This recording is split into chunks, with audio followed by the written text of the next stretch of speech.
देखिए, हम समाज के सभी वर्गों को, जो भी भारतीय जनता पार्टी के कार्यकर्ता हैं, भारतीय जनता पार्टी से जुड़े हुए हैं, उन समाज के सभी वर्गों को हम चुनाव के मैदान में उतारते हैं। अब चुनाव अभी समय है और टिकटों का वितरण में भी समय है। जब टिकटों का वितरण होगा तो निश्चित तौर से आपको पता लगेगा कि पूरे देश के लिए श्री नरेंद्र मोदी जी गौरव का विषय है।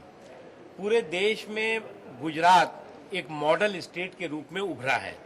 और इसके लिए हम गुजरात के लोगों को श्री नरेंद्र मोदी जी के काम को बधाई देते हैं कि पूरी दुनिया नतमस्तक होकर के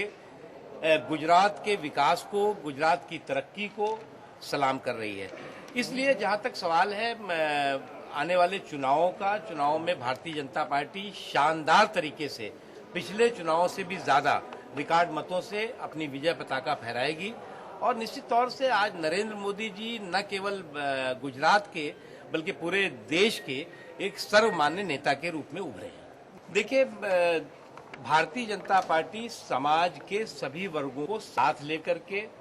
उनके विकास, उनकी तरक्की और उन्हें प्रगति की मुख्य धारा में शामिल करने की पक्षधर है। हम इस शुरू से ही पूरे देश में, चाहे गुजरात हो या देश के अन्य राज्य हों या देश के अन्य हिस्से हों, हम समाज के सभी वर्गों को साथ लेकर चलने में वो यकीन रखते हैं, विश्वास रखते हैं। हमारे जो राजनीतिक विरोधी हैं, उनके तमाम हमलों के बावजूद भी भारतीय जनता पार्टी लगातार, चाहे पिछड़े वर्ग के लोग हों, चाहे अल्पसंख्यक समाज के लोग हों, चाहे दलित समाज के लोग हों, चाहे समाज के गरीब तबके के लोग हों, सभी को प्रगति की मुख्य धारा में शामिल करने के लिए ईमानदारी से कोशिश करती रही, प्रयास करती रही और उसका नतीजा है कि जो भाजपा शासित राज्य हैं, उन राज्यों में बिना कोटे के तरक्की की धारा और तरक्की बढ़ी है और वहीं पर कांग्रेस पार्टी के शासित राज्य जहां पर कोटे जैसे शोशेबाजी हुई और कोटे के लोटे की अफीम पिला करके अल्पसंख्यकों के तरक्की और अल्पसंख्यकों श्रमिक और हालात को बेहतर नहीं बनाया जा सका। इसलिए ये जो सरकार है, ये दुर्भाग्य की बात है कि केंद्र सरकार हो या कांग्रेस की अन्य जो राज्य सरकारें हैं, वो कोटे का कंकाल अपने राजनीतिक लाभ के लिए निकालते हैं और उस कोटे के कंकाल, वो कंकाल ऐसा कंकाल है जो असंवैधानिक भी है।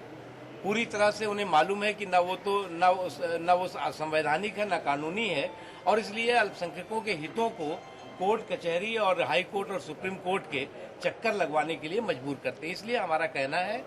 कि बार बार अल्पसंख्यकों को अपने राजनीतिक षड्यंत्र के तहत बेवकूफ बनाना बंद करें, राजनीतिक लॉलीपॉप दिखाना बंद करें और अगर उन्हें ईमानदारी के साथ सामाजिक, शैक्षणिक और आर्थिक प्रगति करनी है तो उसके लिए ईमानदारी से प्रयास करें, न कि इस तरह से कोटे के लोटे से आरक्षण की अफीम पिला करके लोगों को राजनीतिक रूप से बेवकूफ बनाएं। मानते हैं कि गुजरात भाजपा के पास माइनॉरिटीज को लीड करने के लिए कोई फेस नहीं है अभी? नहीं, देखिए, लीड करने के लिए जो फेस है हमारे पास वो है नरेंद्र मोदी जी और नरेंद्र मोदी जी के पीछे पार्टी के भारतीय जनता पार्टी है और भारतीय जनता पार्टी के पीछे समाज के सभी वर्गों के लोग खड़े हुए हैं। इसमें कोई हर वर्ग का लीडर और हर वर्ग का व्यक्ति जरूरी नहीं होता।